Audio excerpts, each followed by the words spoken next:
Selamat sahabat, ucapkan kepada jemaat yang telah menghadiri untuk mendengarkan seminar tentang seri 7 sangkakala, dan sekarang tiba kepada sangkakala ketiga bagian kedua. Kita sudah membahas sangkakala ketiga bagian pertama, dan sekarang kita akan membahas sangkakala ketiga bagian kedua. Tapi sebelum mulai, kita berdoa dulu. Maha besar Tuhan, Bapa kami yang bertahta di dalam surga, kami ucapkan puji terima kasih Tuhan atas segala berkat dan bimbingan sampai kami, sehingga pada sore hari Tuhan kami dapat berkumpul untuk mendengarkan firman. Tuhan, sertai kami dengan Roh Kudus-Mu Tuhan, dan demikian firman yang akan kami pelajari akan dapat kami mengerti, dan semua itu akan lebih menguatkan iman percaya kami untuk lebih dekat kepada Tuhan dan mempersiapkan kami semua Tuhan di dalam nama Yesus yang dua kali. Tuntun kami semua Tuhan dengan Roh Kudus-Mu, dan demikian kami akan bisa mengerti apa yang akan kami pelajari. Terima kasih Tuhan telah mendengarkan doa kami ini. Sempurnakanlah doa kami Tuhan, di dalam nama Yesus hamba-Mu berdoa dan mengucap syukur. Amin. Oke, jadi sekarang kita sudah tiba kepada topik sangkakala yang ketiga, bagian yang kedua.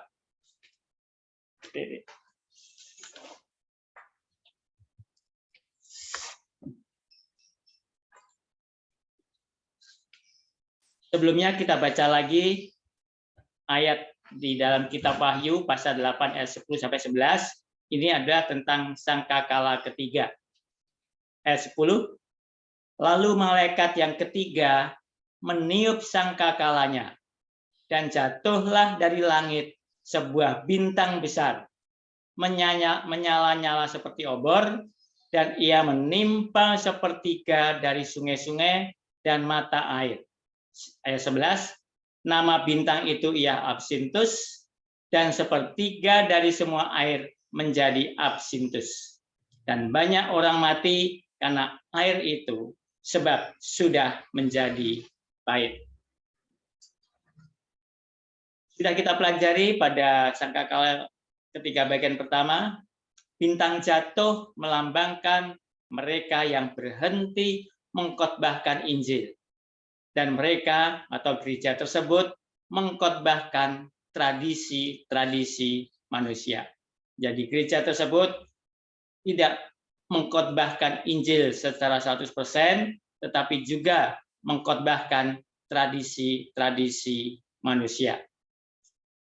Obor yang menyala-nyala melambangkan gereja yang menjadi terang di sekitarnya.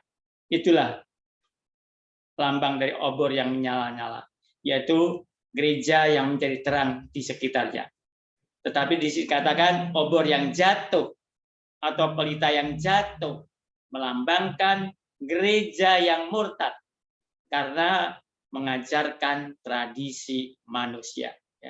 Jadi obor yang menyala melambangkan gereja, karena gereja adalah terang dunia ini menjadi terang di sekitarnya. Tetapi kalau sudah dilambangkan dengan obor yang jatuh atau pelita yang jatuh, melambangkan gereja yang murtad karena mengajarkan tradisi-tradisi manusia. Sekarang kita akan membahas bahwa nama bintang itu adalah Absintus. Sepertiga semua air menjadi absintus, dan banyak orang mati karena air itu, sebab sudah menjadi pahit. Jadi kita sudah mempelajari bintang besar yang jatuh dari surga seperti obor, dan kita perhatikan bahwa dalam arti utamanya bintang dan obor itu mewakili setan. Tetapi dalam arti kedua itu mewakili orang-orang yang setan gunakan untuk mengajarkan doktrin-doktrin palsu di dalam gereja atau tradisi-tradisi manusia. Sekarang kita ingin melihat arti dari sungai dan mata air dan absintus yang membuat air menjadi pahit. Karena ini adalah semuanya lambang-lambang. Jadi kita ingin tahu apa maksudnya sungai, mata air, dan absintus. tersebut. Tindakan jatuh itu adalah mewakili kemurtatan. Di sini dikatakan bintang jatuh, lampu jatuh. Jadi apa artinya ketika berbicara tentang jatuh? Kata jatuh sebenarnya berarti kemurtatan. Sekarang kita perhatikan beberapa ayat Alkitab yang menggunakan kata jatuh untuk menggambarkan kemurtatan. Yesaya 14 ayat 12. Lucifer menjadi bintang jatuh karena dia tidak berdiri dalam kebenaran. Ini bisa kita lihat di dalam Yohanes 8 ayat 44. Yesaya 14 ayat 12. Kita baca dulu. Wah, engkau sudah jatuh dari langit. Hai bintang timur, putra fajar, engkau sudah dipecahkan dan jatuh ke bumi. Hai yang mengalahkan bangsa-bangsa. Jadi ada gerakan ke bawah atau dikatakan jatuh yang mewakili bahwa Lucifer murtad. Dia menyimpang dari kebenaran. Tidak ada kebenaran di dalam dia. Demikian juga Yesus mengatakan dalam Yohanes 8 ayat 44. Kita baca Yohanes 8 ayat 44. Iblislah yang menjadi bapamu, dan kamu ingin melakukan keinginan-keinginan bapamu. Ia adalah pembunuh manusia sejak semula dan tidak hidup dalam kebenaran. Sebab di dalam dia tidak ada kebenaran.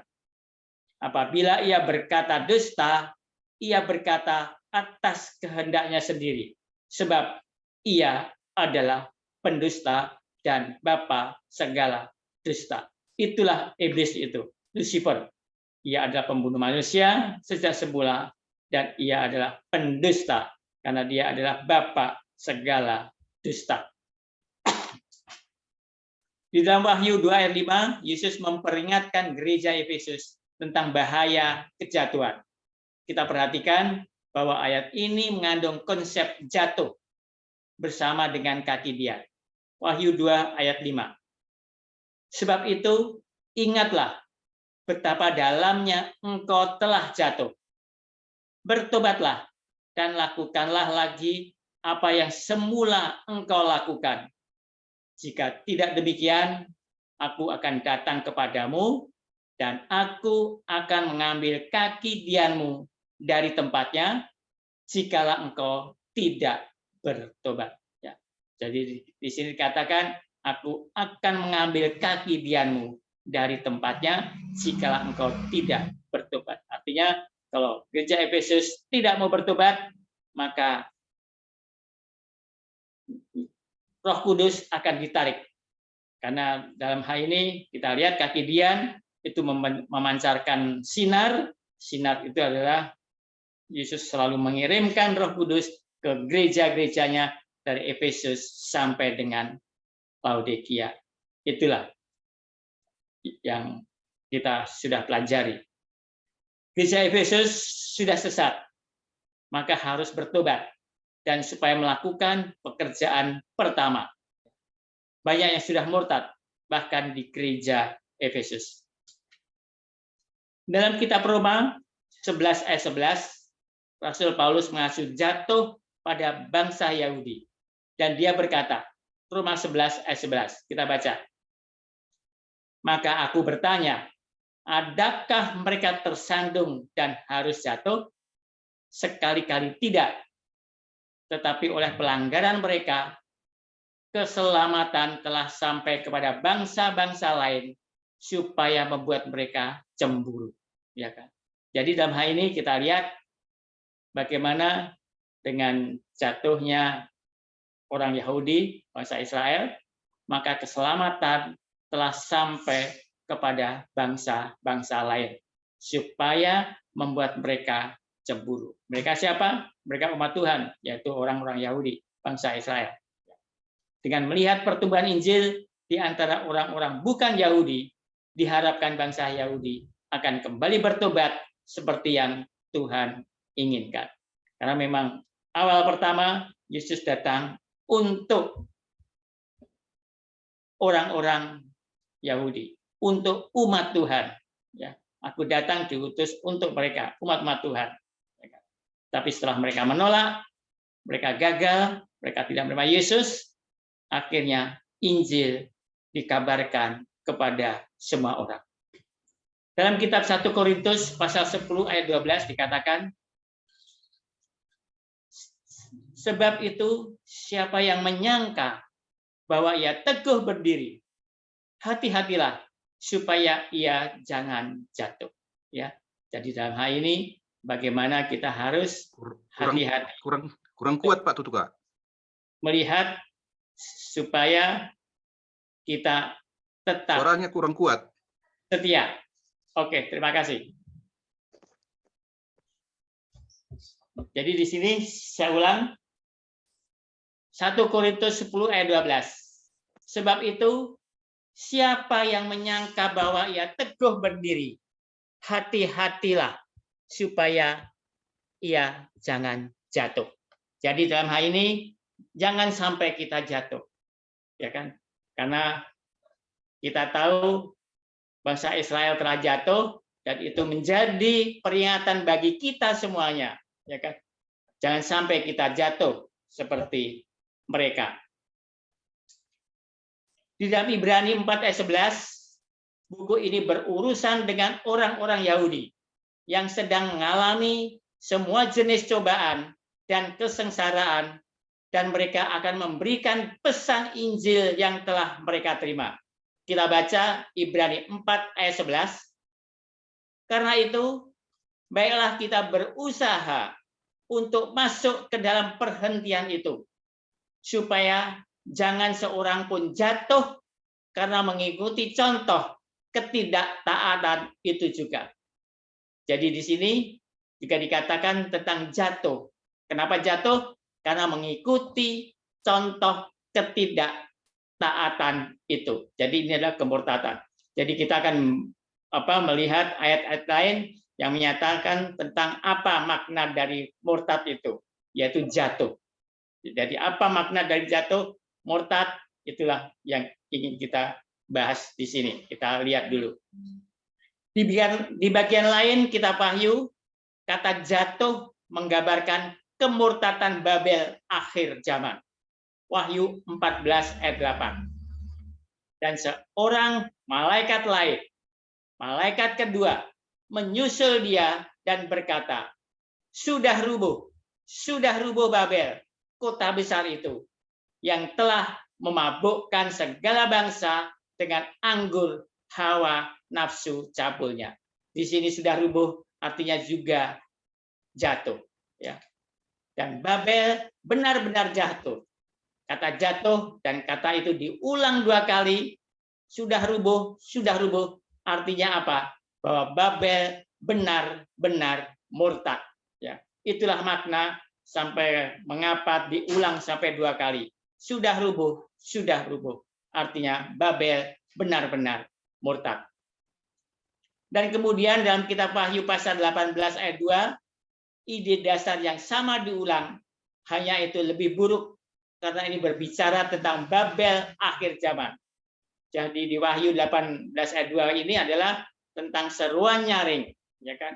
Bagaimana umat Tuhan harus menyerukan suara ini, menyerukan suara nyaring, ya kan?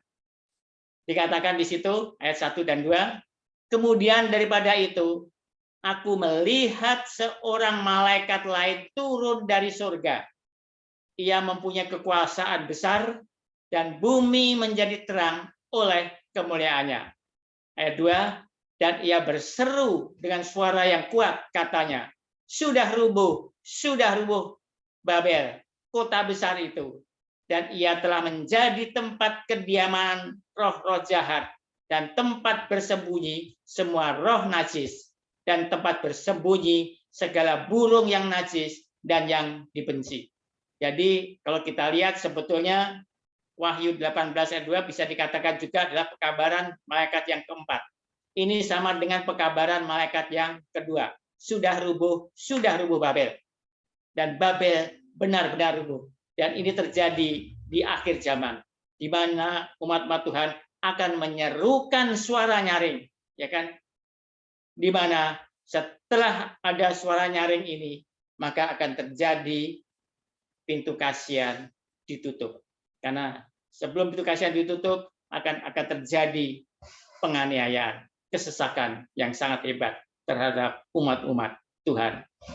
Itu sudah kita pelajari waktu kita membahas tentang meterai genap. Jadi perlu diketahui bahwa tidak mungkin seseorang jatuh kecuali orang itu sebelumnya berdiri lebih dulu. Karena orang yang telah jatuh tidak dapat mengatakan bahwa mereka jatuh. Jadi dalam hal ini berarti bahwa gereja selama periode ini awalnya berdiri di dalam kebenaran. Tetapi seperti Lucifer, gereja ini kemudian jatuh ke dalam kemurtatan. Kita lihat waktu kita membahas tentang 7 gereja, di mana pertama kali Efesus dia gereja yang benar, ya kan? Maka di situ ada dia dilambangkan sebagai kuda putih, dia gereja benar, tetapi akhirnya terjadi banyak kemurtatan. Kita tahu pada waktu itu ada ajaran Nikolaus, ya kan? Dan akhirnya gereja yang kedua ada penganiayaan. Tapi pada waktu terjadi penganiayaan, bukannya gereja itu jatuh, menghilang, tapi justru bertambah besar. Ya. Akhirnya Lucifer, setan, mengubah caranya. Dia tidak menganiaya lagi, tetapi kalau begitu kita masuk saja, bergabung dengan mereka. Itulah kondisinya seperti pada waktu kita lihat bangsa Israel zaman Bileam.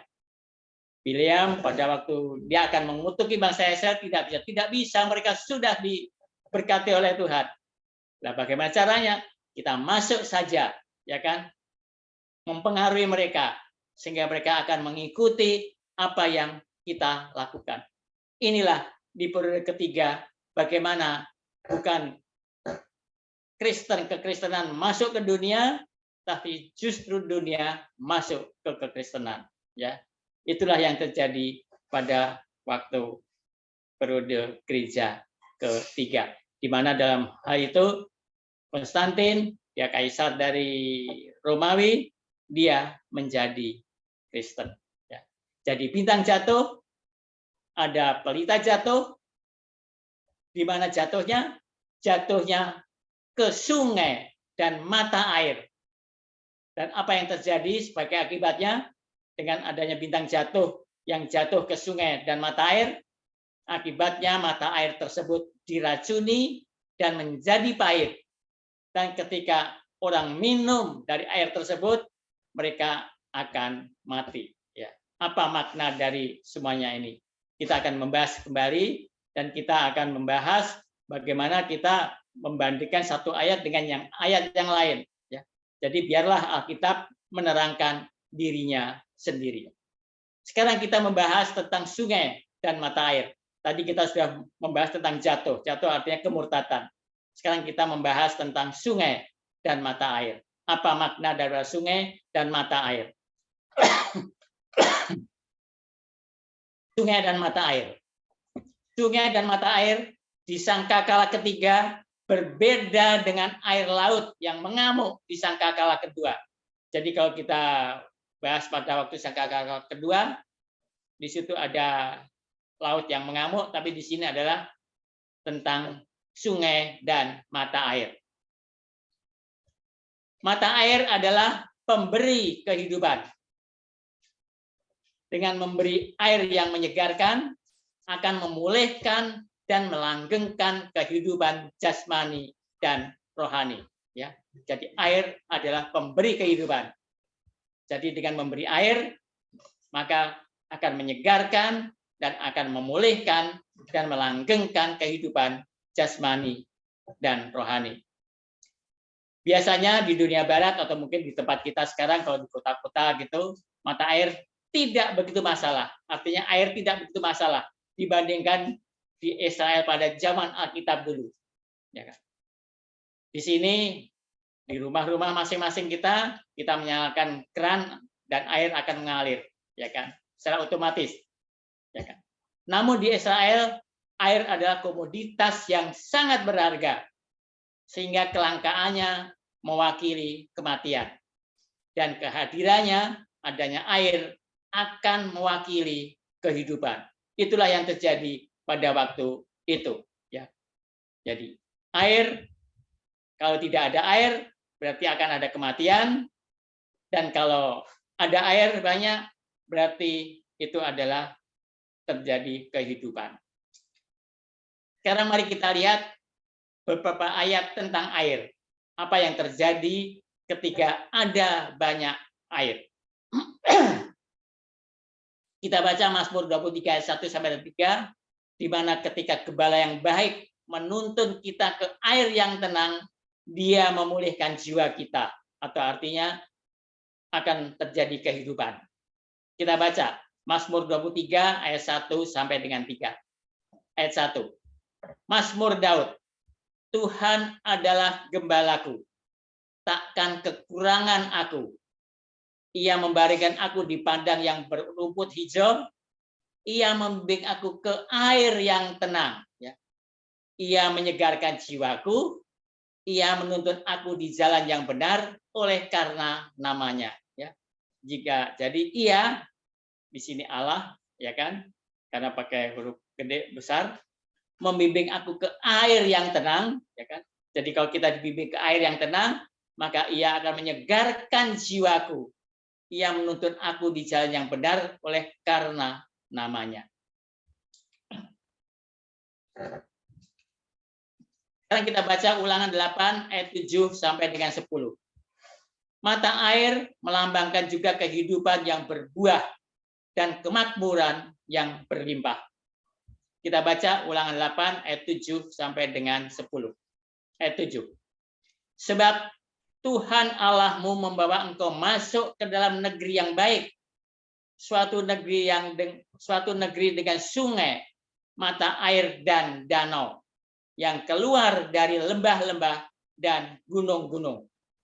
Suatu negeri dengan gandum dan jelainya, dengan pohon anggur, pohon ara, dan pohon delimanya.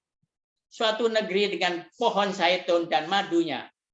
Suatu negeri di mana engkau akan makan roti dengan tidak usah berhemat, di mana engkau tidak akan kekurangan apapun. Suatu negeri yang batunya mengandung besi, dan dari gunungnya akan kau gali tembaga. Ayat 10, dan engkau akan makan dan akan kenyang, maka engkau akan memuji Tuhan Allahmu karena negeri yang baik yang diberikannya kepadamu itu. Jadi mata air yang mengalir dari lembah dan bukit, dengan kata lain, air itu memberi mereka kehidupan dan membawa kemakmuran dalam kehidupan manusia. Itulah gunanya air, ya. Jadi air akan memberi kehidupan. Sekarang di Wahyu 7 ayat 17. Di kerajaan itu Tuhan akan memimpin umatnya untuk minum dari mata air, dan mereka tidak akan haus lagi. Mereka melalui kesengsaraan besar di akhir zaman dan keluar dari kesusahan dan berdiri di hadapan tahta Allah. Kita baca Wahyu 7 ayat 16 sampai dengan 17. Mereka tidak akan menderita lapar dan dahaga lagi, artinya tidak kekurangan air. Dan matahari atau panas terik tidak akan menimpa mereka lagi. Sebab anak domba yang di tengah-tengah tahta itu akan menggembalakan mereka dan akan menuntun mereka ke mata air kehidupan. Dan Allah akan menghapus segala air mata dari mata mereka. Ya, jadi dalam hal ini kita lihat anak domba yang di tengah tahta itu akan menggembalakan mereka dan menuntun mereka ke mata air kehidupan. Jadi di sini air adalah sumber kehidupan. Wahyu 21 ayat 6 dan juga Wahyu 22 ayat 17, di mana Yesus akan memberi umatnya air hidup. Kita baca Wahyu 21 ayat 6. Firman-Nya lagi kepadaku, semuanya telah terjadi. Aku adalah Alfa dan Omega, yang awal dan yang akhir. Orang yang haus akan kuberi minum dengan cuma-cuma dari mata air kehidupan. Ya. Jadi di sini katakan orang yang haus akan kuberi. Jadi Yesus akan memberi minum dengan cuma-cuma mata air kehidupan. Sekarang dalam Wahyu 22 ayat 17. Roh dan pengantin perempuan itu berkata, marilah, dan barang siapa yang mendengarnya, hendaklah ia berkata, marilah, dan barang siapa yang haus, hendaklah ia datang, dan barang siapa yang mau, hendaklah ia mengambil air kehidupan dengan cuma-cuma. Jadi dikatakan kembali, air adalah sumber kehidupan, ya kan? Dan Yesus akan memberikan air kehidupan itu dengan cuma-cuma. Jadi air adalah sumber kehidupan. Jadi apakah yang dilambangkan dengan air atau mata air? Air yang memberi kehidupan dan yang menghasilkan kemakmuran dan kesuburan. Itulah makna daripada air, ya, yang akan memberi kehidupan dan yang akan menghasilkan kemakmuran dan kesuburan. Sekarang di dalam Mazmur 1 ayat 3, orang benar itu seperti pohon yang ditanam di tepi aliran kehidupan perairan. Mereka minum air dan berbuah pada musimnya. Kita baca Mazmur 1 ayat 3. Ia seperti pohon yang ditanam di tepi aliran air, yang menghasilkan buahnya pada musimnya, dan yang tidak layu daunnya, apa saja yang diperbuatnya berhasil. Jadi kita lihat di sini, kalau pohon ditanam di tepi aliran air, maka pohon itu akan hidup. Artinya, air adalah sumber kehidupan. Di sini dikatakan juga, mata air atau air juga melambangkan ajaran mereka, ya kan? Jadi air juga dilambangkan sebagai ajaran. Tadi air ada sumber kehidupan yang bisa menghidupkan. Sekarang air juga melambangkan ajaran. Kita baca Amsal 13 ayat 14.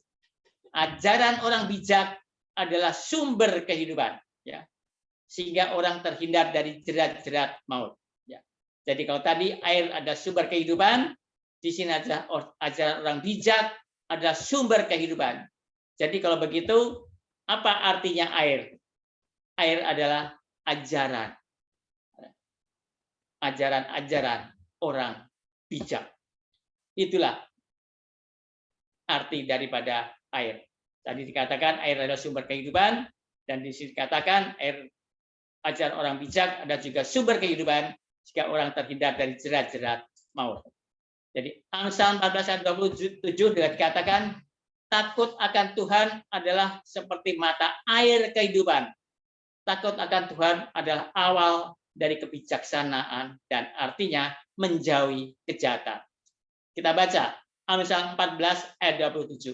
Jadi di sini kita akan membanding-bandingkan apa arti dari kata tersebut. Kita tidak mencari arti itu dari luar, tapi dari ayat-ayat yang ada di dalam Alkitab sendiri.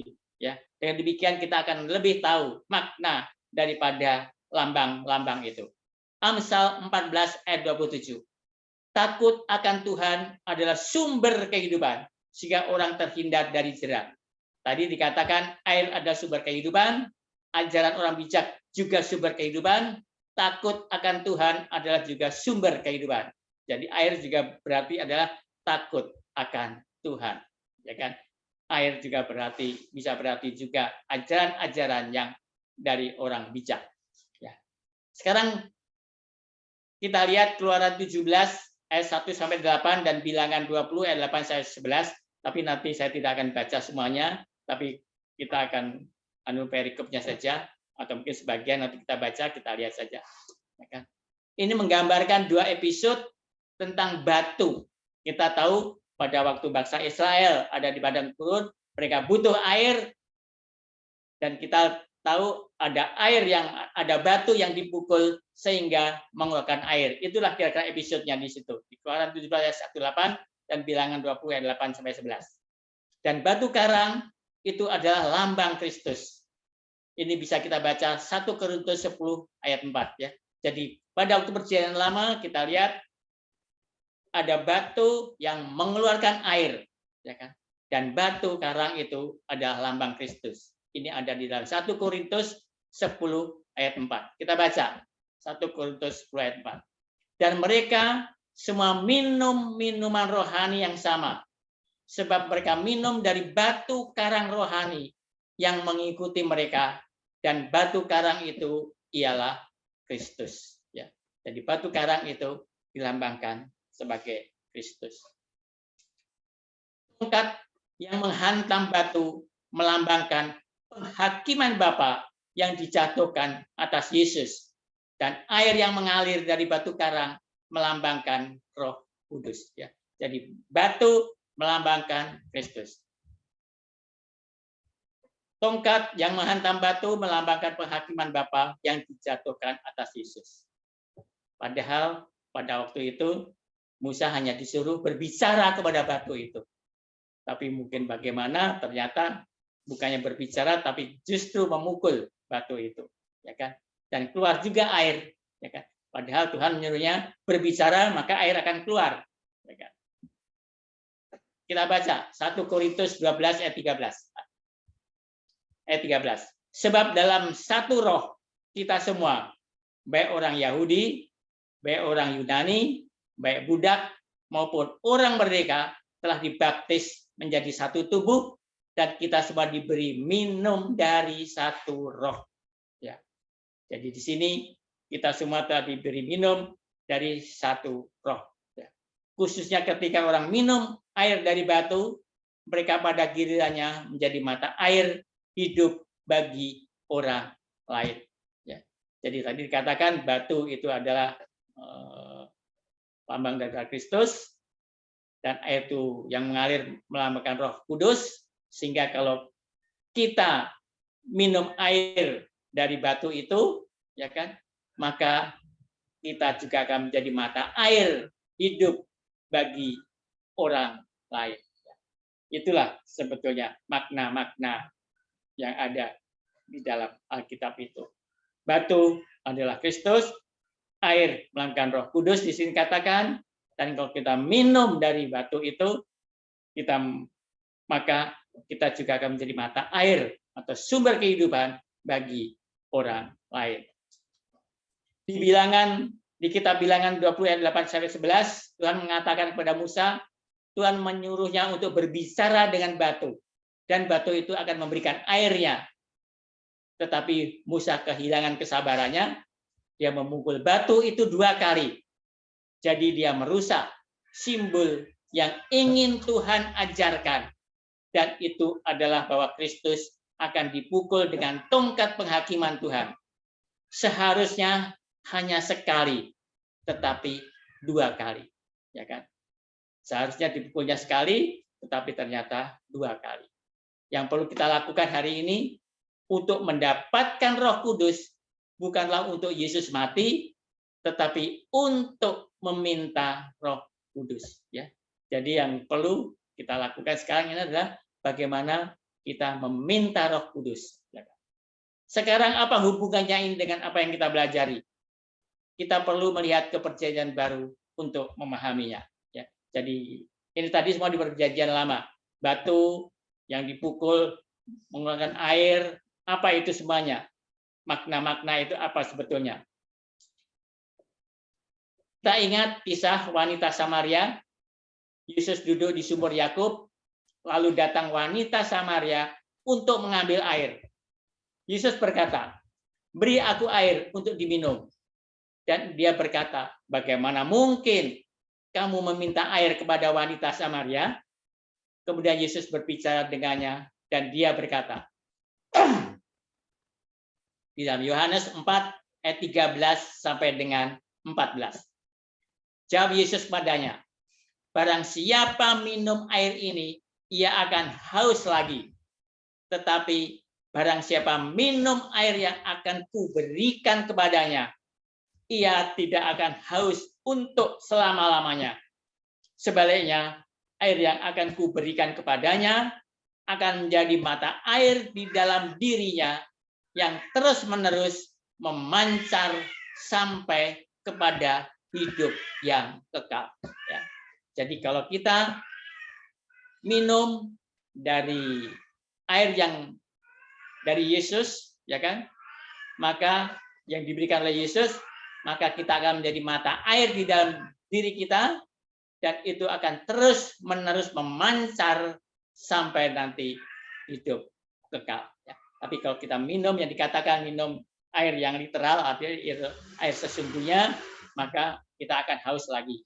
Tapi kalau kita akan minum dari air yang diberikan oleh Yesus, maka kita tidak akan haus lagi, tetapi justru air yang diberikan oleh Yesus itu kita akan menjadi mata air, dan itu bisa kita berikan kepada orang lain. Ketika kita minum air, maka kita menjadi mata air. Kita menerima Roh Kudus, kemudian kita membagikan pekabaran itu kepada orang lain. Jadi kalau kita mau menginjil, ya kita harus minum dari air yang diberikan dari Yesus. Artinya apa? Kita harus belajar firman Tuhan. Dan kita belajar firman Tuhan, maka firman yang kita pelajari itu akan membuat kita ingin mengajarkan apa yang kita ketahui itu kepada orang lain. Ya. Jadi dalam hal ini itulah sebetulnya makna di dalam perumpamaan ini. Dan apa yang diwakili air? Yohanes 7 ayat 39 sampai ayat 37 sampai 39. Kita baca apa yang diwakili air. Dan pada hari terakhir, yaitu pada puncak perayaan itu, Yesus berdiri dan berseru, "Barang siapa haus, baiklah ia datang kepadaku dan minum. Barang siapa percaya kepadaku, seperti yang dikatakan oleh kitab suci, dari dalam hatinya akan mengalir aliran-aliran air hidup." Yang dimaksudkannya ialah roh yang akan diterima oleh mereka yang percaya kepadanya, sebab roh itu belum datang karena Yesus belum dimuliakan. Ya. Jadi itu adalah pada waktu itu memang Yesus mengatakan begitu, tapi Roh Kudus belum datang. Karena Roh Kudus datang setelah Yesus naik ke surga. Ketika umat Tuhan menerima Roh Kudus, maka umat Tuhan kemudian menjadi sumber air untuk memberkati orang lain. Ya. Contohnya begini, ilustrasinya. Kita memiliki matahari, dan Yesus berkata, "Saya adalah terang dunia." Tetapi Yesus juga mengatakan, "Kamu adalah terang dunia." Pada malam hari, kalau kita melihat bulan, dan kita akan berkata, bulan itu bercahaya terang.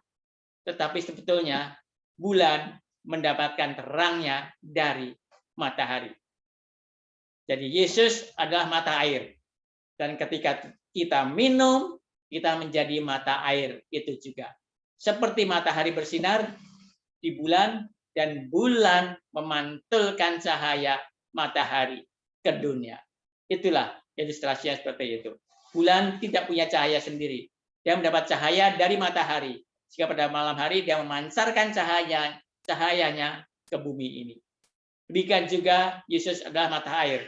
Dan ketika kita minum air dari Yesus, artinya kita mempelajari firman Tuhan, maka kita akan menjadi mata air itu kepada orang lain.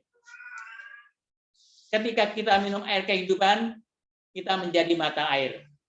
Mata air melambangkan Injil murni Yesus yang mengalir melalui umatnya oleh kuasa Roh Kudus untuk memberkati dunia dengan kehidupan kekal. Kita akan baca di sini manuskrip 33, 27 April 1903. Kita baca. Umat Allah, kerajaan pilihannya tidak seperti kolam yang stagnan. Mereka adalah sebagai sebuah sungai terus mengalir, dan seiring kemajuannya menjadi lebih dalam dan lebih luas sampai airnya yang memberi kehidupan tersebar di seluruh bumi. Jadi di sini dikatakan umat Allah kerajaan pilihannya, yaitu kerajaan pilihan Yesus, tidak seperti kolam yang stagnan atau diam saja. Mereka adalah sebagai sebuah sungai yang terus mengalir dan seiring kemajuannya menjadi lebih dalam dan lebih luas sampai airnya yang memberi kehidupan tersebar di seluruh bumi. Kapanpun Injil Tuhan diterima, rahmat-Nya menyembuhkan penyakit yang disebabkan oleh dosa. Matahari dari kebenaran muncul dengan kesembuhan dalam pancaran sinarnya. Ringan, kuat, dan menyegarkan darah datang dari Tuhan. Dan buah yang baik yang dihasilkan menjadi saksi dari pekerjaan kebenaran. Ada tulisan lain lagi ini. Hati yang menerima firman Tuhan bukanlah seperti kolam yang menguap, bukan seperti tangki yang rusak, yang kehilangan hartanya. Ini seperti aliran gunung, diberi makan oleh mata air yang tidak henti-hentinya, yang airnya yang sejuk dan berkilau melompat dari batu ke batu, menyegarkan yang lelah, yang haus, yang berbeban berat. Ini seperti sungai terus-menerus mengalir, dan seiring kemajuan menjadi lebih dalam dan lebih luas, sampai memberi kehidupan, air tersebar di seluruh bumi. Aliran yang terus bernyanyi dalam perjalanannya, meninggalkan karunia kehijauan dan kesuburannya. Rerumputan di tepiannya adalah hijau lebih segar. Pepohonan memiliki kehidupan yang lebih kaya, bukannya lebih banyak. Ketika bumi terbentang telanjang dan coklat di bawah panas terik musim panas, garis kehijauan menandai arah sungai. Ya. Jadi itulah air itu, firman Tuhan. Kalau kita membaca, mempelajari firman Tuhan, maka firman itu otomatis akan keluar dari diri kita. Ibarat gelas kita isi air terus, lama-lama air itu tumpah, ya kan? Kalau kita gelas tidak pernah kita isi air, ya tidak pernah tumpah. Sama dengan itu. Kalau kita belajar terus firman Tuhan, otomatis tumpah, ya kan? Apa artinya tumpah? Kita akan bisa berikan kepada orang lain, ya kan? Sehingga kita juga menjadi mata air. Begitu pula dengan anak Tuhan yang sejati. Agama Kristus menyatakan dirinya sebagai menghidupkan, meresapi prinsip energi spiritual yang hidup, bekerja. Ketika hati dibuka untuk pengaruh surgawi kebenaran dan cinta, prinsip-prinsip ini akan mengalir maju lagi seperti sungai di padang pasir, menyebabkan kesuburan muncul di tempat sekarang yang ada kemandulan dan kelangkaan. Dalam membuang garam ke mata air yang pahit, Elisa mengajarkan pelajaran rohani yang sama diberikan berabad-abad kemudian oleh juru selamat kepada murid-muridnya ketika dia menyatakan, kamu adalah garam dunia. Ini bisa kita baca di dalam Matius 5 ayat 13. Garam bercampur dengan mata air yang tercemar, memurnikan airnya dan membawa kehidupan dan berkah di tempat sebelumnya yang kejam dan kematian. Ketika Tuhan membandingkan anak-anaknya dengan garam, dia akan mengajar mereka bahwa tujuannya menjadikan mereka sebagai subjek rahmat-Nya adalah agar mereka dapat menjadi agen dalam menyelamatkan orang lain. Ya, jadi dalam hal ini dengan kita menjadi garam, maka kita juga akan menjadi penyelamat, menyelamatkan orang lain. Sekarang kita lihat kembali kitab Wahyu pasal 10 sampai 11. Ini ada yang sangkakala ketiga yang tadi sudah kita baca. Kita baca lagi. Ayat 10. Lalu malaikat yang ketiga meniup sangkakalanya dan jatuhlah dari langit sebuah bintang besar menyala-nyala seperti obor, dan ia menimpa sepertiga dari sungai-sungai dan mata-mata air. Tadi kita sudah bahas apa makna arti lambang dari sungai-sungai atau mata air atau air. Ayat 11. Nama bintang itu ya Absintus. Dan sepertiga dari semua air menjadi absintus. Dan banyak orang mati karena air itu, sebab sudah menjadi pahit.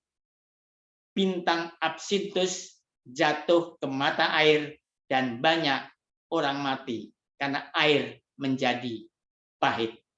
Itu yang dikatakan di Wahyu 8 ayat 10 sampai 11 tentang sangkakala yang ketiga.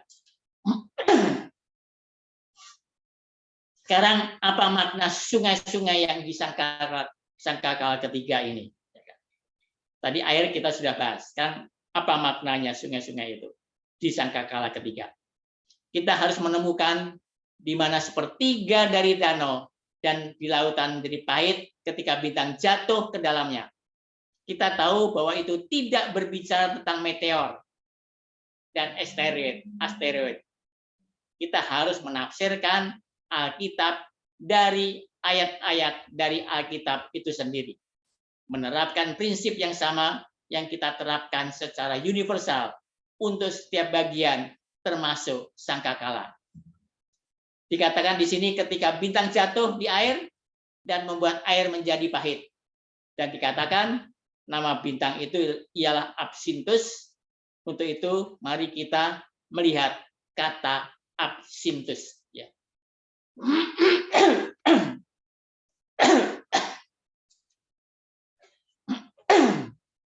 Absintus atau racun atau ipuh, dan itu adalah kemurtatan. Empedu dan absintus menggambarkan sesuatu konsekuensi yang mengerikan yang akan terjadi jika Israel minum dari air yang tercemar. Apa yang terjadi jika Israel murtad dari jalan yang sudah ditentukan Tuhan? Tuhan memperingatkan mereka dalam Ulangan 29 ayat 17 sampai dengan 18. Apa yang akan terjadi jika mereka murtad? Dikatakan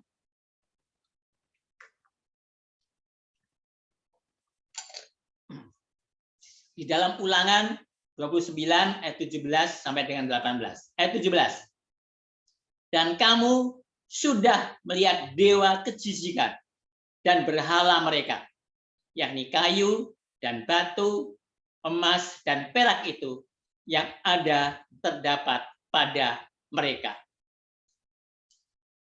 Ayat 18. Sebab itu janganlah di antaramu ada laki-laki atau perempuan, kaum keluarga atau suku yang hatinya pada hari ini berpaling meninggalkan Tuhan Allah kita untuk pergi berbakti kepada Allah bangsa-bangsa itu. Janganlah di antaramu ada akar yang menghasilkan racun atau ipuh. Di sini di Alkitab bahasa Indonesia ipuh, kalau kita baca di dalam Alkitab King James Version itu adalah bahasa Inggrisnya adalah wormwood, ya. Wormwood artinya adalah absintus. Ya. Jadi tadi di absintus tadi yang di Wahyu 8 ayat 10 sampai 11 kan dikatakan absintus. Bahasa Inggrisnya adalah wormwood. Di sini ipuh itu bahasa Inggrisnya di King James Version dikatakan wormwood. Artinya apa? Ipuh itu adalah absintus. Ya. Jadi dikatakan janganlah di antaramu ada akar yang menghasilkan racun atau ipuh atau menghasilkan apa? Absintus. Ya. Itulah. Di sini kalau kita baca ipuh dalam kamus bahasa Indonesia itu adalah pohon yang getahnya beracun. Itulah ipuh. Tadi dalam bahasa Inggris ipuh itu adalah wormwood, itu adalah absintus artinya. Jadi artinya janganlah berpaling meninggalkan Tuhan Allah kita untuk berbakti kepada Allah bangsa-bangsa itu. Dengan kata lain, jangan murtad. Ya. Inilah yang terjadi dengan bintang jatuh dalam sangkakala ketiga. Nama bintang itu ialah absintus. Di apa artinya air menjadi pahit? Mereka berpaling dari Tuhan sehingga terjadi kemurtadan. Inilah yang terjadi dengan bintang jatuh pada sangkakala ketiga. Kita perhatikan kitab Amos 5 ayat 7 dikatakan ketika kebenaran di bumi ditinggalkan, hasilnya adalah ipuh atau absintus. Ya. Jadi ketika kebenaran itu ditinggalkan, maka hasilnya adalah ipuh atau absintus. Amos 5 ayat 7. Hei kamu yang mengubah keadilan menjadi ipuh. King James Version dikatakan di ayat ini adalah wormwood atau absintus, dan yang mengempaskan kebenaran ke tanah. Ya, jadi dikatakan di sini kalau kita mengempaskan kebenaran ke tanah, itu artinya mengubah keadilan menjadi absintus atau ipuh, kemurtatan. Jadi kita tidak menjadi adil dengan kata lain menjadi tidak benar. Hasilnya adalah ipuh atau absintus. Ya, itulah kemurtatan hasilnya. Kita yang mengubah keadilan menjadi absintus atau ipuh dan meletakkan kebenaran ke tanah.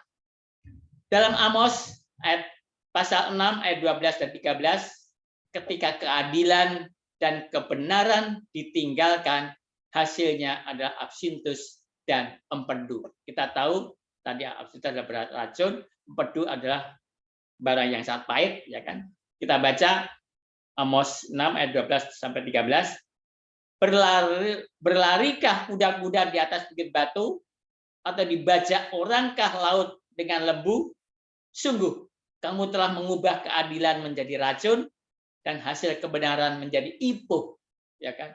Hasil kebenaran menjadi ipuh, absintus. Hei kamu yang bersukacita karena Lodabar dan yang berkata, bukankah kita dengan kekuatan kita merebut Karnaim bagi kita? Jadi orang berpaling dari keadilan dan dari kebenaran akan menjadi racun dan ipuh atau absintus.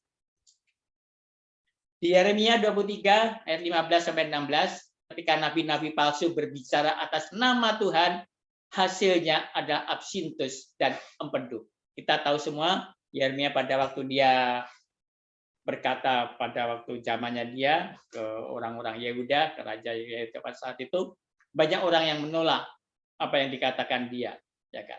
Dikatakan di sini Yeremia 23 ayat 15 sampai 16. Sebab itu beginilah firman Tuhan semesta alam mengenai para nabi itu. Sesungguhnya aku akan memberi mereka makan ipuh, ya. Itu adalah wormwood atau absintus, dan minum racun. Itu adalah King James Version dikatakan gall atau empedu, sebab dari para nabi Yerusalem telah meluas kefasikan ke seluruh negeri. Ya. Ayat 16, beginilah firman Tuhan semesta alam. Janganlah dengarkan perkataan para nabi yang bernubuat kepada kamu. Mereka hanya memberi harapan yang sia-sia kepadamu dan hanya mengungkapkan penglihatan rekaan hatinya sendiri, bukan apa yang datang dari mulut Tuhan. Jadi segala sesuatu yang bukan dari Tuhan itu adalah absintus atau ipuh atau racun. Ya, dikatakan di sini di dalam Yeremia 23 ayat 15 sampai dengan 16. Itulah yang dikatakan nabi-nabi pada waktu itu. Apa yang dikatakan dari hati mereka sendiri, bukan dari Tuhan. Justru mereka tidak percaya dengan apa yang dikatakan oleh Yeremia. Justru Tuhan berbicara melalui Yeremia. Maka dikatakan, aku akan memberi mereka makan ipuh atau absintus dan minum racun. Ini berbicara tentang nabi-nabi palsu di Yerusalem, karena mereka hanya mengungkapkan penglihatan rekaan hati sendiri, bukan dari mulut Tuhan. Apakah tanduk kecil mengklaim berbicara atas nama Tuhan? Kita tahu semuanya itu. Ya, tanduk kecil juga mengklaim berbicara atas nama Tuhan, merubah waktu dan hukum, ya kan? Ayat-ayat yang menafsirkan sangkakala ketiga yang lain terdapat dalam Yeremia 23 ayat 36. Kita baca ayat 36. Tetapi sabda yang dibebankan oleh Tuhan janganlah kamu sebut-sebutkan lagi, sebab yang menjadi beban bagi Setiap orang ialah perkataannya sendiri. Oleh karena kamu telah memutarbalikkan perkataan Allah yang hidup, Tuhan semesta alam, Allah kita. Ya. Jadi mereka dikatakan telah memutarbalikkan perkataan Allah yang hidup. Yeremia 9 ayat 13 sampai dengan 15 dikatakan di sini. Berfirmanlah Tuhan, oleh karena mereka meninggalkan Tauratku yang telah kuserahkan kepada mereka, dan oleh karena mereka tidak mendengarkan suaraku dan tidak mengikutinya, artinya meninggalkan itu artinya berbicara tentang kemurtadan. Ya. Jadi mereka meninggalkan artinya mereka murtad. Ayat 14, melainkan mengikuti kedegilan hatinya dan mengikuti para Baal seperti yang diajarkan kepada mereka oleh nenek moyang mereka. Jadi ini ada hubungannya dengan ketidaktaatan karena melakukan kedegilan hatinya, ya kan, kemauan dirinya sendiri. Ayat 15, sebab itu beginilah firman Tuhan semesta alam, Allah Israel. Sesungguhnya aku akan memberi bangsa ini makan ipuh, ya. Sekali lagi dikatakan aku akan memberi bangsa ini makan ipuh. Dalam King James Version dikatakan wormwood atau absinthus, dan minum racun. King James Version dikatakan gal atau empedu. Itulah yang dikatakan. Sehingga mereka akan diberi makan ipuh atau absinthus dan minum racun atau empedu. Ya. Jadi di sini kita mulai mengerti apa arti absinthus itu ya. Karena kalau di Alkitab bahasa Indonesia di tempat lain dikatakan hanya ipuh saja.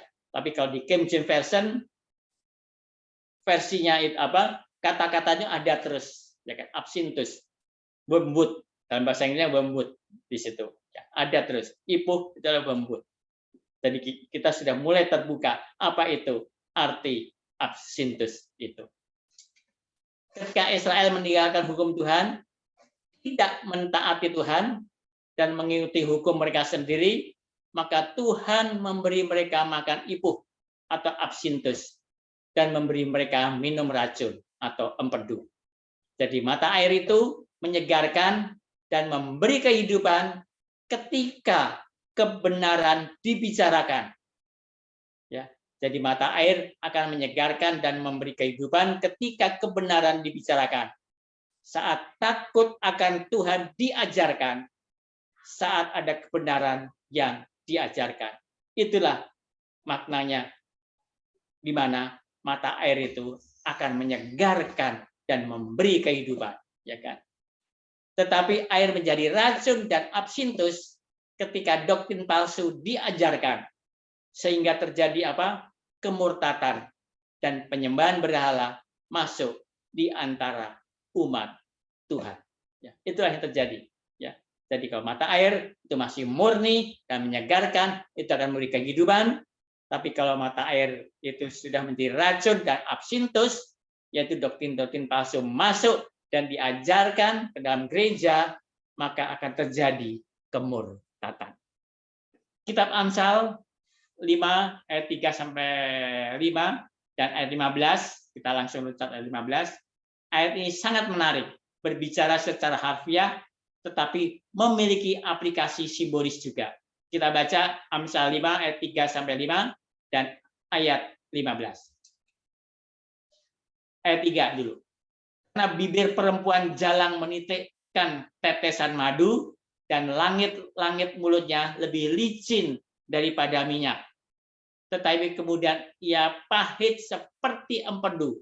Di sini dikatakan King James Version as wormwood atau absinthus, dan tajam seperti pedang bermata dua. Kakinya turun menuju maut, langkahnya menuju dunia orang mati. Ayat 15, minumlah air dari kulahmu sendiri, minumlah air dari sumurmu yang membuah. Ya. Dengan kata lain, jangan minum air dari pelacur, tapi minum dari air sumur kita sendiri yang memberi kehidupan. Di sini perempuan, kalau kita lihat di Perjanjian Baru, itu melambangkan gereja. Jadi kalau ada perubahan jalan, artinya gereja yang dia sudah berzina. Artinya dia mengajarkan doktrin-doktrin yang tidak benar. Ya, itulah disebut perempuan jalan atau pelacur. Maka minumlah air dari kolahmu sendiri, ya kan? Minumlah air dari sumurmu yang membual. Ya, itulah. Jadi kita harus mempelajari firman Tuhan yang benar dari Yesus.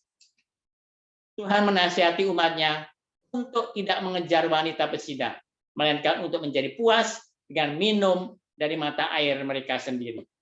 Dia mengatakan kepada orang-orangnya bahwa untuk mencari wanita aneh itu seperti minum absintus atau kepahitan. Bukan kebetulan bahwa Wahyu 2 membandingkan gereja yang murtad dengan wanita pezina Isabel yang memimpin umat Allah ke dalam percabulan dan pemujaan berhala. Apakah Israel minum air Isabel? Dia pasti melakukannya, dan itu yang menyebabkan mereka murtad. Dengan demikian, nasihat dari Amsal berlaku sama dalam arti spiritual untuk pelacur dalam Wahyu pasal 17. Jadi kita lihat bangsa Israel setelah zamannya Salomo, karena Salomo juga dia tidak menuruti perintah Tuhan, sehingga bangsa Israel terpecah, 10 di utara, 2 di selatan, ya kan? Yang Israel 10 tidak satu pun dari pertama sampai dibuang ke Asur sampai hilang pernah bertobat, tidak pernah bertobat mereka. Kalau yang di selatan, Yehuda dan Benyamin masih lumayan, ada yang bertobat, ada yang enggak bertobat, sehingga mereka diberi kesempatan lagi selama berapa? Dia dibuang ke Babel 70 tahun dan diberi kesempatan lagi 70 minggu, 490 tahun. Tapi kalau Israel yang 10 suku hilang, dibuang ke Asur, ya kan? Dan sudah hilang suku itu. Hanya tinggal 2 yang masih ada dan diberi kesempatan 70 minggu, 490 tahun. Itulah yang terjadi. Artinya apa? Mereka juga murtad. Tapi Yesus masih minta mereka, masih ingin mereka diberi kesempatan lagi selama 70 minggu atau 490 tahun. Apakah kita memiliki seorang wanita pelacur yang duduk di tempat yang banyak airnya? Sesungguhnya ya. Apa yang dia ajarkan kepada orang-orang karena dia memiliki secangkir penuh anggur. Apa yang dilambangkan dengan anggur? Anggur melambangkan ajaran-ajaran atau doktrin-doktrin yang salah. Sekarang kita perhatikan apa arti air yang tercemar. Air yang tercemar. Sungai dan mata air harus bersih sebelum jatuhnya bintang yang mencemarkan air tersebut. Ini adalah indikasi lain bahwa sangkakala ketiga adalah kemurtadan di dalam gereja. Ketika bintang jatuh, itu akan mencemari sungai dan mata air yang bersih dengan absintus dan kepahitan sehingga banyak orang mati. Di sini kita sedang berbicara tentang mati secara rohani, ya, bukan mati secara harfiah, ya, tapi mati secara rohani. Karena apa? Karena ada doktrin-doktrin yang salah yang diajarkan di gereja. Berbicara tentang semua yang dibunuh oleh sistem.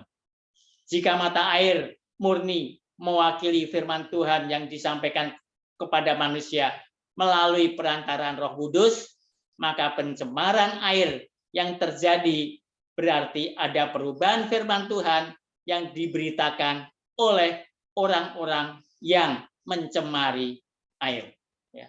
Saya ulang lagi, jika mata air murni mewakili firman Tuhan yang disampaikan kepada manusia melalui perantaraan Roh Kudus, maka pencemaran air yang terjadi berarti ada perubahan firman Tuhan yang diberitakan oleh orang-orang yang mencemari air. Dengan berbicara tentang bintang jatuh dan keracunan mata air segar, Allah melalui Yohanes menunjukkan bahwa sangkakala ketiga berurusan dengan kemurtatan. Baik bintang jatuh dan absintus atau ipuh mengacu langsung pada kemurtatan. Jadi sangkakala ketiga harus berpusat pada kemurtatan. Inilah tepatnya yang terjadi dengan kemurtatan dalam 2 Tesalonika 2 setelah jatuhnya kekaisaran Romawi. Kita lihat Daniel 7 dan Wahyu 13. Jadi nanti suatu saat kita akan bahas ini tentang Daniel 7 dan Wahyu 13 karena nubuatan antara Daniel 7 dan Wahyu 13 itu adalah bersambung.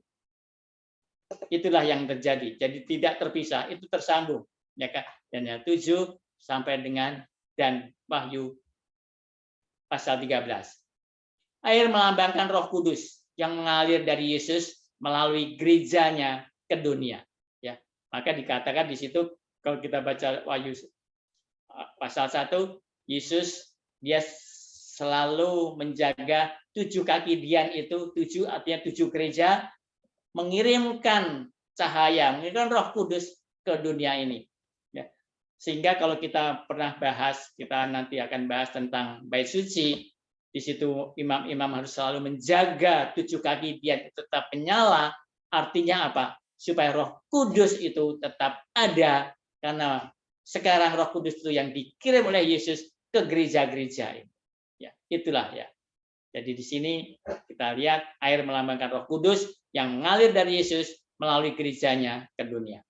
Ketika Injil palsu mencemarkan air hidup yang dikhotbahkan oleh guru-guru gereja yang jatuh dalam gereja, orang-orang mulai mati secara rohani.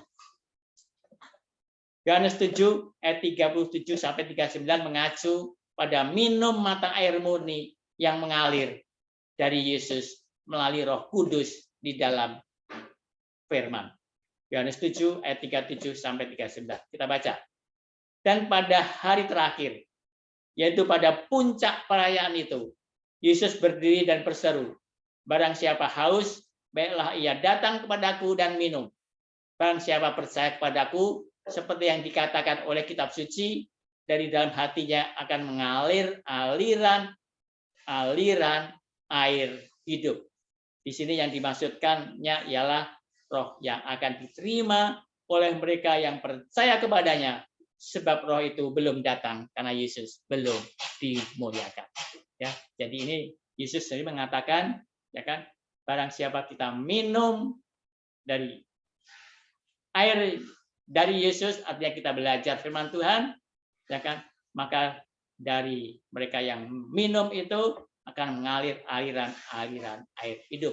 Kita akan mengajarkan pekabaran itu kepada orang lain. Kita akan menjadi sumber daripada air itu. Itulah dikatakan Yesus. Tapi pada waktu itu belum, karena Roh Kudus belum dikirim. Roh Kudus dikirim ke dunia ini setelah Yesus naik ke surga. Namun, jika kita minum dari air yang tercemar, ini tidak hanya meracuni kita, tetapi juga meracuni orang lain yang minum dari air dari mana kita minum. Ya. Maka dikatakan, celakalah kami jika setan mencemarkan air yang kami terima dari Yesus dengan menerima tradisi dan tipu daya manusia. Jadi kalau kita belajar dari hal yang salah, maka yang keluar pun juga akan salah. Maka kita harus belajar benar-benar dari kebenaran. Kita belajar dari Alkitab, ya kan? Biarlah Alkitab menafsirkan dirinya sendiri. Jangan kita yang menafsirkan, tapi Alkitab menafsirkan dirinya sendiri. Ya kan? Dalam Amsal 25 ayat 25 dan 26, orang yang menyerah pada penyembahan berhala menjadi mata air yang tercemar. Kita baca Amsal 25 ayat 25 dan 26. Seperti air sejuk bagi jiwa yang dahaga, demikianlah kabar baik dari negeri yang jauh. Seperti mata air yang keruh dan sumber yang kotor, demikianlah orang benar yang khawatir di hadapan orang fasik. Ya, jadi itulah yang akan terjadi. Yeremia 2 ayat 13 dikatakan di sini umat Tuhan telah melakukan 2 kejahatan. Sehingga Tuhan berkata, ayat 13, kita baca. Sebab 2 kali umatku berbuat jahat, mereka meninggalkan aku, sumber air yang hidup. Ya, jadi sumber air yang hidup itu adalah dari Tuhan, dari Yesus, untuk menggali kolam bagi mereka sendiri, yakni kolam yang bocor, yang tidak dapat menahan air. Jadi sumber air yang hidup itu adalah dari Tuhan. Sekarang kita baca Yeremia 6 ayat 6 sampai 7, ketika para pemimpin agama mengkhotbahkan Injil palsu, airnya tercemar dan beracun. Kita baca Yeremia 6 ayat 6 dan 7. Sebab beginilah firman Tuhan semesta alam. Tebanglah pohon-pohonnya dan timbunlah tanah menjadi tembok terhadap Yerusalem. Itulah kota yang harus dihukum. Hanya penindasan saja di dalamnya. Seperti mata air meluapkan airnya, demikianlah kota itu meluapkan kejahatannya, kekerasan dan aniaya yang terdengar di dalamnya, luka dan pukulan selalu ada kulihat. Ya. Jadi dikatakan di situ kota itu meluapkan kejahatannya. Ya kan? Kisah para Rasul 8 ayat 21 sampai 23, Petrus menggambarkan Simon Magus sebagai orang yang penuh dengan kejahatan karena dia memiliki ketamakan dalam hatinya. Kita baca Kisah para Rasul 8 ayat 21 sampai 23. Tetapi Petrus berkata kepadanya, binasalah kiranya uangmu itu bersama dengan engkau, karena engkau menyangka bahwa engkau dapat membeli karunia Allah dengan uang. Tidak ada bagian atau hakmu dalam perkara ini, sebab hatimu tidak lurus di hadapan Allah. Jadi bertobatlah dari kejahatanmu ini dan berdoalah kepada Tuhan supaya Ia mengampuni niat hatimu ini. Sebab kulihat bahwa hatimu telah seperti empedu yang pahit dan terjerat dalam kejahatan. Itulah yang dikatakan Petrus terhadap Simon Magus. Kita tahu siapa Simon Magus. 2 Raja-Raja 2 ayat 19 sampai 22. Di sini garam membersihkan air tercemar Yeriko yang dibawa tentang kematian. Berkatalah penduduk kota itu kepada Elisa, cobalah lihat, letaknya kota ini baik. Seperti Tuhan kulihat, tetapi airnya tidak baik. Dan negeri ini sering ada keguguran bayi. Jawabnya, ambillah sebuah pinggan baru bagiku dan taruhlah garam ke dalamnya. Maka mereka membawa pinggan itu kepadanya. Garam adalah sebagai zat pembersih yang kuat. Ayat 21, kemudian pergilah ia ke mata air mereka dan melemparkan garam itu ke dalamnya serta berkata, beginilah firman Tuhan, telah kusehatkan air ini, maka tidak akan terjadi lagi olehnya kematian atau keguguran bayi. Itulah garam. Maka Yesus pernah mengatakan, kamulah garam dunia. Jadilah garam dunia. Artinya apa? Kita harus memberikan, menyehatkan kepada orang lain. Demikianlah air itu menjadi sehat seperti hari ini sesuai dengan firman yang telah disampaikan Elisa. Di sini Ellen White menambahkan komentar indah bagaimana air yang tercemar dapat dibuat murni. Dalam membuang garam ke mata air yang pahit, Elisa mengajarkan pelajaran rohani yang sama diberikan berabad-abad kemudian oleh juru selamat kepada murid-muridnya ketika dia mengatakan, kamu adalah garam dunia. Terdapat dalam Matius 5:13. Garam bercampur dengan mata air yang tercemar, memurnikan airnya dan membawa kehidupan dan berkah di tempat sebelumnya yang terjadi kejang dan kematian. Ketika Tuhan membandingkan anak-anaknya dengan garam, dia akan mengajar mereka bahwa tujuannya menjadikan mereka sebagai subjek rahmat-Nya adalah agar mereka dapat menjadi agen dalam menyelamatkan orang lain. Tujuan Tuhan dalam memilih suatu umat sebelumnya seluruh dunia bukan hanya agar dia mengangkat mereka sebagai putra dan putrinya, tetapi agar melalui mereka dunia dapat menerima rahmat yang membawa penyelamatan. Ketika Tuhan memilih Abraham, itu bukan hanya untuk menjadi teman istimewa Tuhan, tetapi untuk menjadi perantara dari hak istimewa yang Tuhan ingin berikan atas bangsa-bangsa. Ya, jadi tujuan Tuhan dalam memilih umatnya di seluruh dunia bukan hanya agar dia mengangkat mereka sebagai putra-putrinya, bukan kita sebagai umat Tuhan, tetapi supaya dunia menerima rahmat, ya kan, untuk menerima keselamatan. Artinya apa? Kita juga menjadi agen keselamatan untuk mereka. 2 Petrus 2 ayat 17 sampai dengan 22 dikatakan, guru-guru palsu itu adalah seperti mata air yang kering, seperti kabut yang dihalaukan taufan. Bagi mereka telah tersedia tempat dalam kegelapan yang paling dahsyat.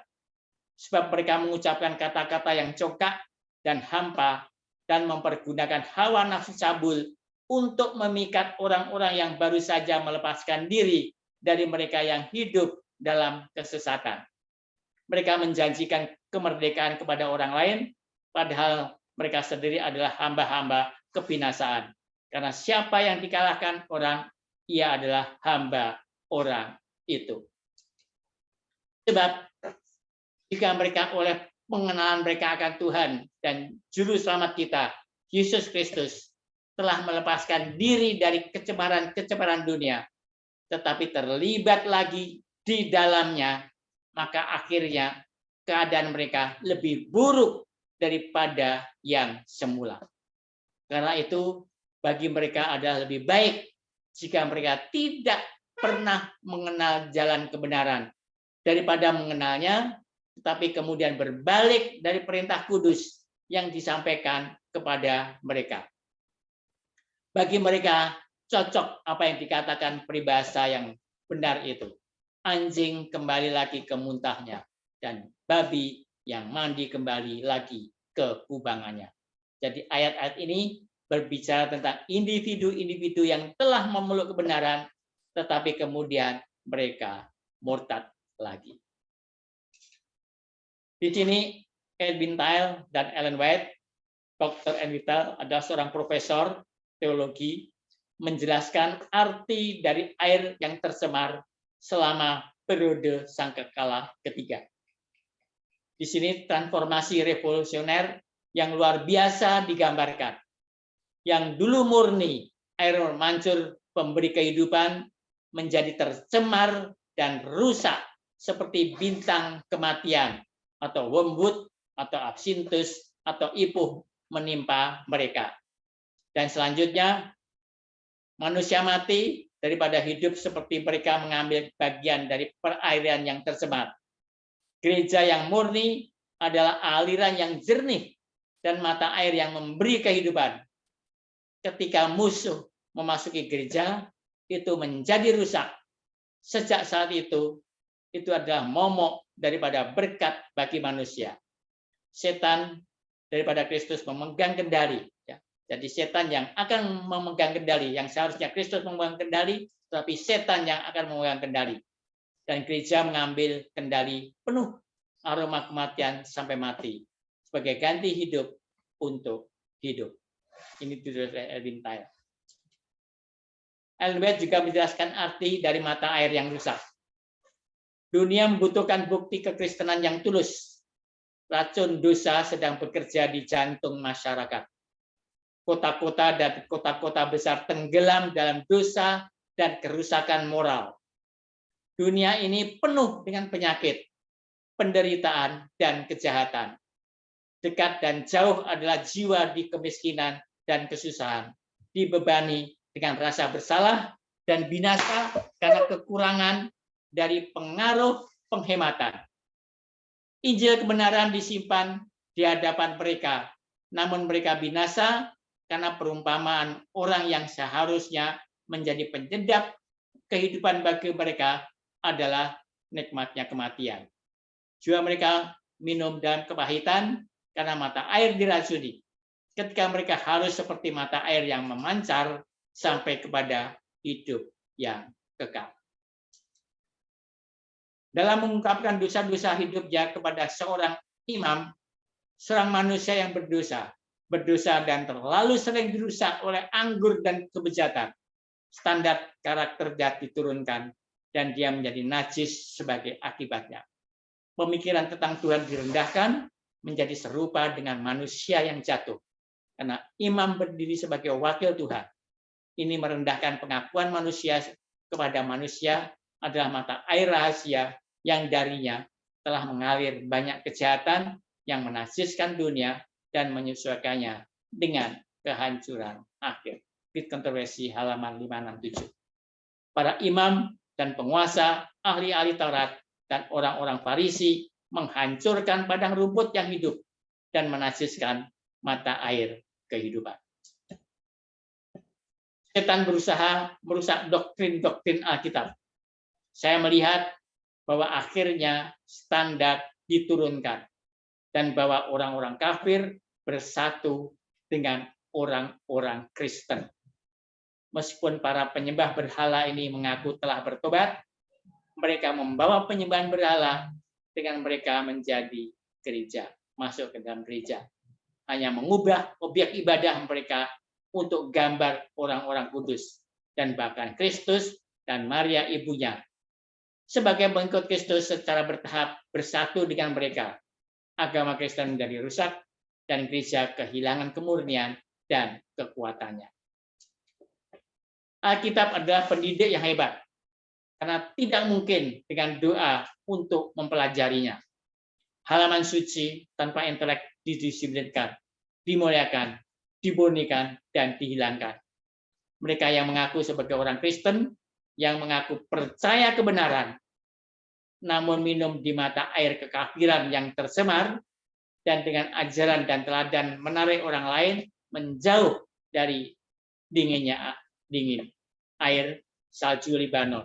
Bodoh, meskipun mereka mengaku dirinya bijaksana. Ini masih sama juga sebetulnya.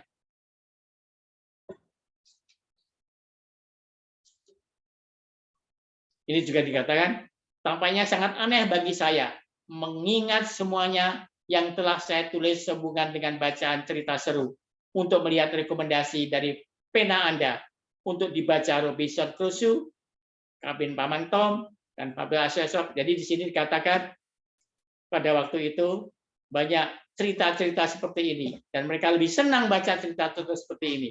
Dan sekarang juga sama juga banyak cerita-cerita novel-novel picisan, ya kan, yang suka dibaca oleh orang-orang. Inilah sudah diamarkan. Jadi jangan kita membaca hal-hal seperti itu. Kita baca buku-buku firman Tuhan atau buku-buku roh nubuat. Kita memiliki pernyataan yang cukup untuk memahami apa yang dilambangkan oleh sungai dan mata air. Kita membahas banyak ayat untuk menafsirkan apa yang diwakili oleh bintang yang jatuh. Apa arti bintang yang jatuh? Apa pelita yang menajiskan air? Alkitab dalam lingkup nubuatan menjelaskan dengan detail dalam sangkakala ketiga. Dan tidak diragukan lagi bahwa sangkakala ketiga adalah waktu ketika gereja mulai melakukan kemurtatan. Ya, jadi saya ulang lagi, tidak diragukan lagi bahwa sangkakala ketiga adalah waktu ketika gereja mulai melakukan kemurtatan.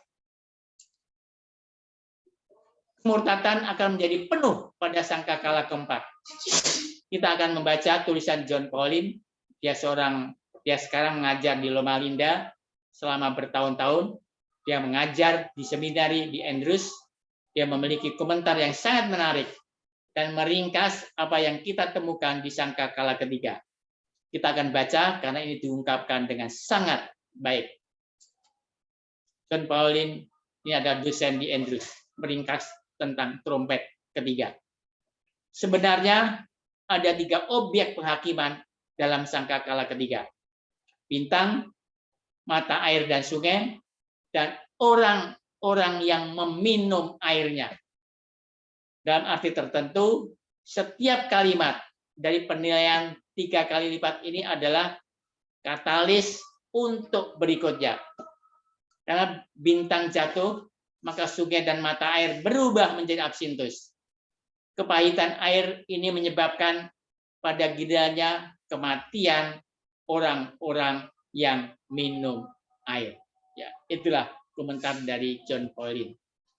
Ketika kemurtatan memasuki gereja, ketika doktrin-doktrin palsu masuk ke gereja, itu tidak mengarah pada kehidupan spiritual, tetapi itu mengarah pada kematian spiritual atau kematian rohani.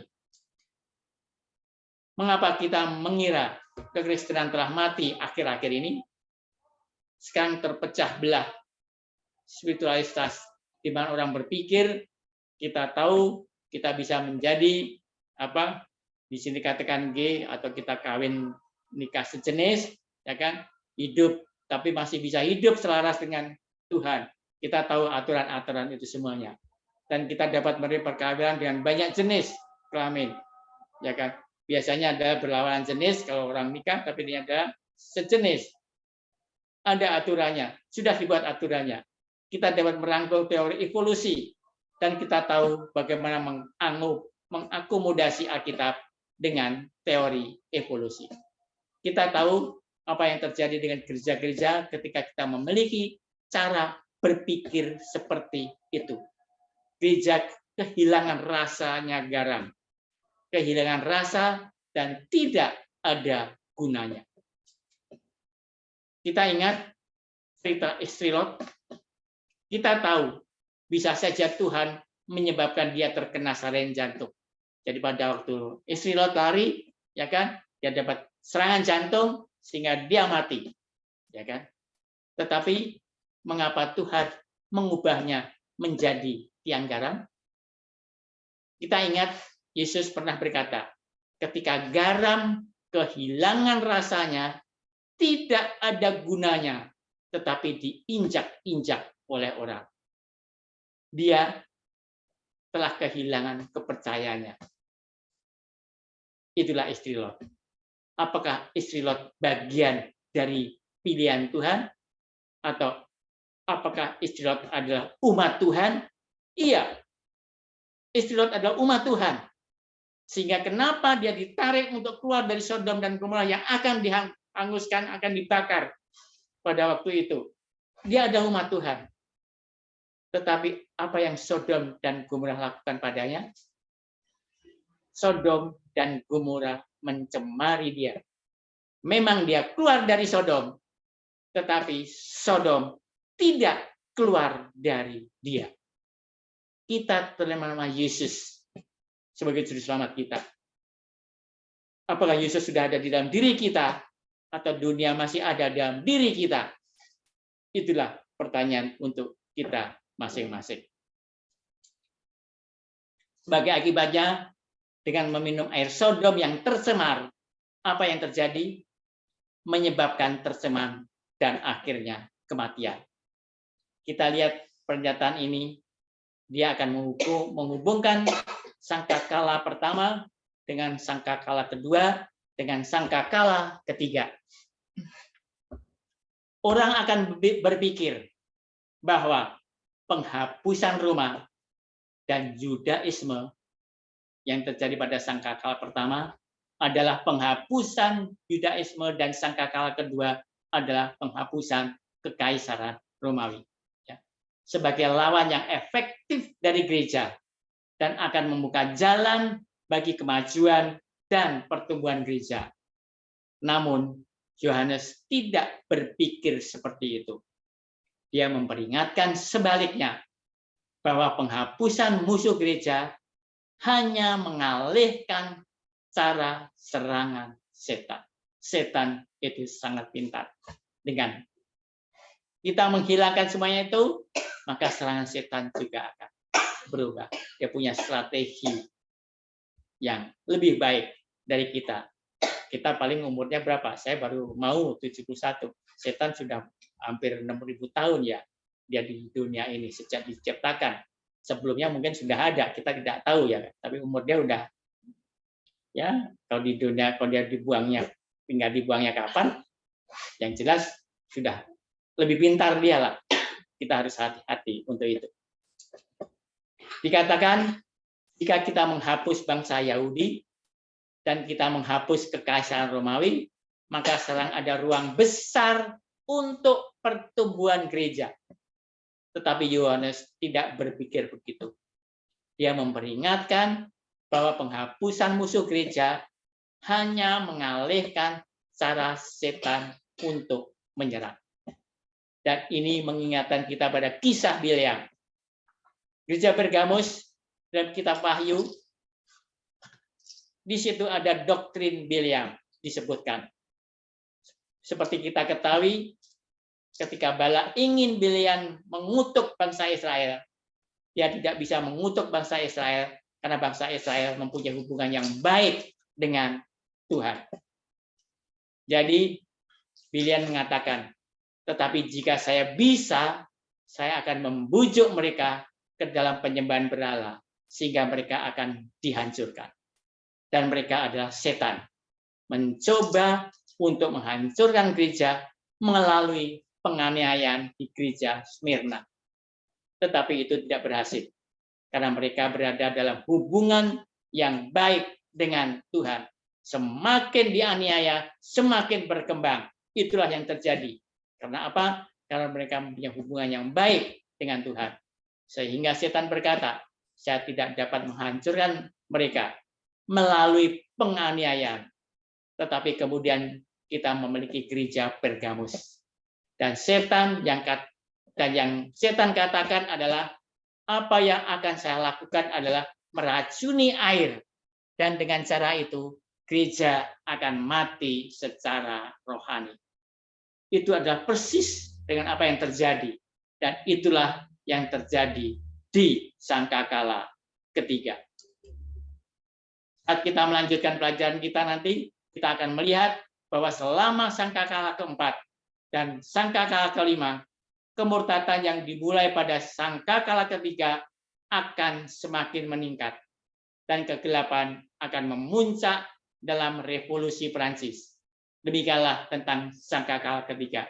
Oke, kita akan berdoa. Bapa kami yang bertahta dalam surga, kami ucapkan terima kasih Tuhan. Kami telah belajar firman-Mu tentang sangkakala ketiga. Kiranya apa yang kami pelajari ini Tuhan akan dapat kami mengerti, dan semua itu akan lebih membuka hati pikiran kami untuk kami semua Tuhan di dalam menantikan kedatangan Yesus yang kedua kali. Dengan demikian kami semua akan bisa mempersiapkan diri kami masing-masing untuk bagaimana kita semua menjadi garam untuk menjadi mata air kepada orang lain. Dengan demikian Yesus segera datang untuk menjemput kami semua Tuhan.